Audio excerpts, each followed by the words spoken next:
ነገር ግን አልቃይዳዎቹ በሙሉ ሰለፊዎች ናቸው። መረጃ ኤለን መስክ ኢትዮጵያ በጣም ደሃ ሀገር ነች ሲል እንደምትመለከቱትም ይህንን ቲዩት አጋርቶታልም።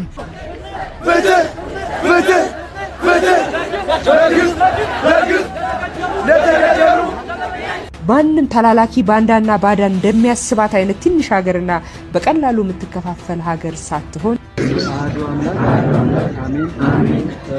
ከጥቃቱ ጀርባ የተጠረጠሩት የወረዳ ፖሊስ አዛዥ አቶ አባቡ አብድላ በቁጥጥር ስር መዋላቸው ከንቲባ አዳነች አቤቤ በአርሲ ሰላም እንዲሰፍን ጥረት እያደረጉ እንደሆነ ተነገረ። ከኔ በላይ ኦርቶዶክስን ያከበረ ያስታረቀ ካርታ የሰጠ የለም። አሁንም 7 ልጆች ለቀበሩ እናቶች ኃላፊነት አንወስድ።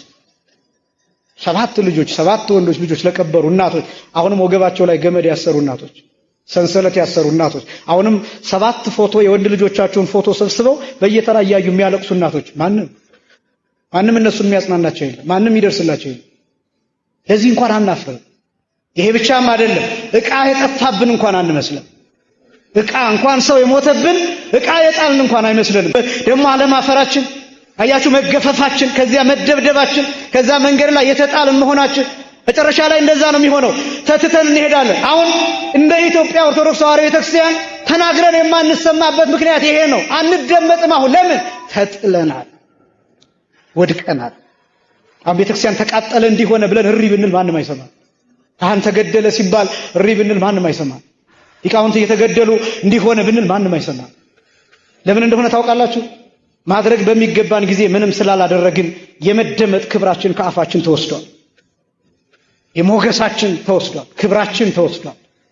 ስለዚህ የምንናገረው ነገር እንዳይሰማ ጫና እንዳያደርግ ቤተክርስቲያኒቱ በዓለም አቀፍ ደረጃ ተሰሚነት የነበራት ዓለምን ታንቀጠቅጥ የነበረችው ቤተክርስቲያን ዛሬ አገሯ ላይ ምንም አትሰራ። ምንም እነዚህ ነገሮች ከኛው ከራሳችን የመጡ ችግሮች ናቸው። ምክንያቱም ሰው ሲሞት ዝም ብለን የዚህ መጽሐፍ ጸሐፊ ናቸው። በትረ ሃይማኖት ይባላል። ቀሲስ መዝገቡ ካሳ ፈለቀ ዶክተር ይላል። ቅድስት ሥላሴ ላይ መምህር ነበሩ። የኢኦቲሲ ቲቪ ስራ አስኪያጅም ነበሩ። ባለፈው ላይ ስለ ካህናት አሸባሪ ተብለው እንደተከሰሱ መረጃ ቀርቤላችሁ ነበር። ከዛ ውስጥ አንድ ካህን ብቻ ነበር ጠቅሼ ነበሩ። አሁን ሁለተኛው ካህን እኚህ እንደሆኑ ሌሎች መረጃዎች እየወጡ ያሉት ቀሲስ ዶክተር መዝገቡ ካሳ በሽብር ተጠርጥረው የሥላሴ መንፈሳዊ ኮሌጅ መምህር ናቸው። በሽብር ተጠርጥረው ዛሬ ፍርድ ቤት ይቀርባሉ ለሌላኛ ቀጠሯቸው። የቤተ ክርስቲያን ሚዲያዎች ካህናቶቻችን አሸባሪዎች አይደሉም ብሎ ለመናገር ፈቃደኛ አይደለም። የኢኦቲሲ ስራ አስኪያጅ ኃላፊ ነበሩ። ግን ኢኦቲሲ ግን ከኢቲቪ ስለማይለይ ከኢቲቪ የባሰ ስለሆነ ስለነኚህ ካህን መናገርና መጻፍ እንኳን አልፈለገም። ካህናቶቻችን በሐሰት ተወንጅለዋል፣ በሽብር ተጠርጥለዋል ብሎ መናገር እንኳን ፈቃደኛ አይደለም። ኢኦቲሲ ስራ አስኪያጅ የነበረው ቀሲስ ዶክተር መዝገቡ የቅድስት ሥላሴ ዩኒቨርሲቲ ስራ አስኪያጅ የነበሩ መምህሩ ታላቁ ሊቅ በሽብር ተጠርጥረዋል ከተባሉ 5 ካህናት መካከል አንደኛው እሳቸው ናቸው። አሁን ላይ እንደሰማ ያለው አንዲት ብዕሩን አውጥቶ ግን ለመጻፍ ግን ፈቃደኛ አይደለም። ካህናቶቻችን አሸባሪዎች አይደሉም ብሎ ለመጻፍ ግን ለመናገር ግን ፈቃደኛ አይደለም። አላሁ አክበር አላሁ አክበር። ኢንሻአላህ አሁን መስቀል ይቆረጣል። አመኩን ወድጋ አመስ መስቀል ተጀመረ መስቀል ይሰት ያዳ አዳይንኩን ነው ይዝራት ይምጡ ያ ረቢ አላህ አና ቆፋምት ሰሞኑ ከነም ወጥ ደበ እሺ ሁላችሁም እንግዲህ ሼር አድርጉት ይሄን ቪዲዮ ማለት ነው።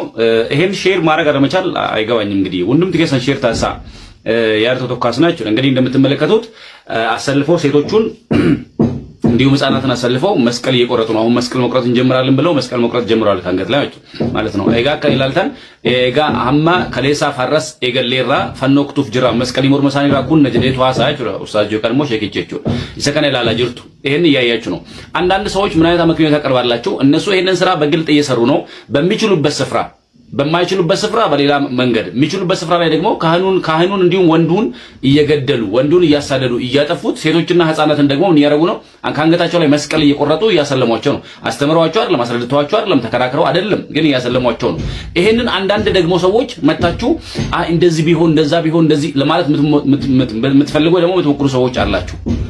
እየሰሩ ነው እነሱ ሆጂሳን ያርጋቱ ወሪከን ከኛ አከስተይ ማሉ አከስተይ ተኒ አመክኒዮ ገረገራ ፊዱ በርባዱ ሰነምኒ ዱ ይረትለ ይሰነምኒ አጀፋም ይሰነምኒ ቀለም ይረትለ ያ ገረገራ ፊዱ በርባዶቹ ኢሳን ሆጆጆች አጅሩ ኦፍ ኮርስ ኤ ሆጆጆች አሉ ስሪ ለኒ ኩል ሳሪፍ ማሊፊ ወርዲራ ጎዳኔራ ወርዲራ ረተሜራ ወርዲራ አጀበሜራ ሉቦኒ አሪያተመኒ አጀፈመኒሩ ሉቦኒ አበሉዳ ሉቦ ወር አማራ ወረጎ ጃሜ ወረጎ እንደሬ ሲንጀ ክርስቲያኖት አጀፈመን ጎንደሬ አማራ ሲንጀ ከንሳኒ ጋፈተው ገሩ ጎንደሪት አጀፈሜ ጎንደሪት ሰቀለበ ይፈለ ኒፈርመቶ ኒሞልመቶ ኢሳማለው አመንታላ ማኑ አንቴፍ ሲኖ ፖለቲካ ሲከኑ ባንዲራ ማሉተ ቄሲ ጎጃሜ ዱፌ ጎንደሪ ማሉተ ሲንጀ እኔ ከሲወጀቱ ሰነቦዴው ጋፈት ሳውጂን ድበርኩት ዱፈኔ ሞርመኬ ረግሪጉት ሆጂሳን ይወጀቻ አየ ለኛ ሲሆን እንደዛ አድርገው እንደዛ ናችሁ የገሌ ቄስ የአማራ እንደዚህ አማራ ሃይማኖት የአማራ ቄስ ደብተራ ምናም ብለው ይሉሃል የነሱ ሲሆንሳ ሞጣም ላይ ይቃጠል ጎጃም ላይ ይሁን ጎንደር ላይ ይሁን ትግራይ ላይ ይሁን ደቡብ ላይ ይሁን የሆነ ነገር ኮሽ ሲል ኡ ብለው ይወጣሉ ለምን እነሱን የሚያስማማቸው እስልምና ነው ሃይማኖታቸው ልክ ናቸው አንተሳ አብረ ከበሮቱ መታለ አይ አማራዎች ናቸው ደግሞ አረ ይሄ የጎጃም ቄስ ምናምን ቄስ እነሱ ምን ያደርጉ ነው የነሱ የአባገዳዎች ናቸው እነሱ አገልጋዮች የነሱ ሰዎች ለምን አትረዱም ይሄን ለምን አይገባችሁ ማፍስን ይንገር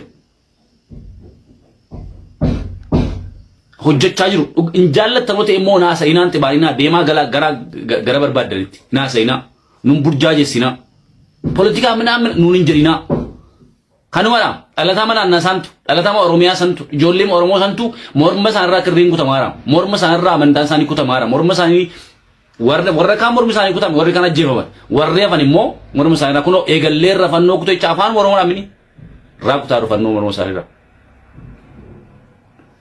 መረጃ ኤለን መስክ ኢትዮጵያ በጣም ደሃ ሀገር ነች ሲል እንደምትመለከቱትም ይሄንን ቲዩት አጋርቶታልም ማጋት ዋዴ የተባለ ይሄ የምትመለከቱት ፖስትን ሼር ያደረገውና የስ ሲል የተስማማው የዓለማችን ቁጥር አንዱ ሀብታም ኤለን መስክ ኢትዮጵያ ኮሎናይዝ አልተደረገችም ነገር ግን one of the poorest country in the continent ነች ሲል ገልጿል ፖስቱ ላይ ታዲያ እንደተመለከትነው ከሆነ ኮሎናይዜሽንስ ሀገራትን ደሃ የሚያደርግ ቢሆንም ኢትዮጵያ ሀብታም መሆን ነበረባት በአንጻሩ ደግሞ ቬትናም በፈረንሳይ ተገስታለች እንደዚሁም ለአመታት በጦርነት ማቃለይ ነገር ግን አሁን ላይ ጽድት ባለ በኢኮኖሚ ብልጽግና ላይ ትገኛለች ስለዚህ ኮሎኒያሊዝም ደሃ አያደርግም ደሃ የሚያደርግ ቢሆን ኖሮ ኢትዮጵያ ሀብታም ቬትናም ደግሞ ደሃ መሆን ነበረባቸው ናይዘር ኢዝ ትሩ ሲል እንደምትመለከቱት ይሄን ፖስት አጋርቶ የስ ሲል የዓለማችን ቁጥር አንድ ሀብታሙ ተስማምቷል